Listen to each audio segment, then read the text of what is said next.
এখন আপাতত কোনো চিকিৎসা নেই, কোনো টিকিটও হয় না। আমরা বহিরা বিভাগে দেখার জন্য আসছিলাম, এখন কোনো চিকিৎসাই পাইতেছি না, কোনো ডাক্তারও দেখে না, কোনো টিকিটও দিচ্ছে না, আপাতত বন্ধ।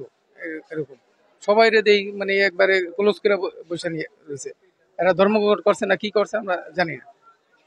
আমাদের কোনো চিকিৎসা হইতেছে না, রুগী নিয়ে আসছেন, রুগী লয়ে ঘুরতে আসি, বসে রয়েছি, এখন আমরা কোনো চিকিৎসা পাচ্ছি না। কোথা থেকে আসছেন? সাভার থেকে আসছি, সাভার থেকে। রোগীর কি সমস্যা? না, রুগীর হলো অপারেশনেরই ছিল, এখন নাকের সমস্যা, ওই নাকের সমস্যা আবার ডাক্তারের দেখায়, আবার ওখানে এরা কি করব, ওইটা আবার প্রেসক্রিপশন দিয়ে দিব, ওই প্রেসক্রিপশনে ওষুধ খাওয়া লাগবে। এখন সাথে যোগাযোগ করেছেন? কারোর সাথে যোগাযোগ, কেউ কথা বলে না, কার সাথে যোগাযোগ করবো, কেউ তো কথা বলতেছে না। জিজ্ঞাসা করতেছি কি অবস্থা, এরা বলতেছে আজকে কোনো চিকিৎসা হবে না, কোনো ডাক্তার নাই। ঠিক আছে, এই জন্য আবার এখন ঘোরাফেরা করতেছি। Hello hello hello hello.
ভাই লাগান না ভাই একটু।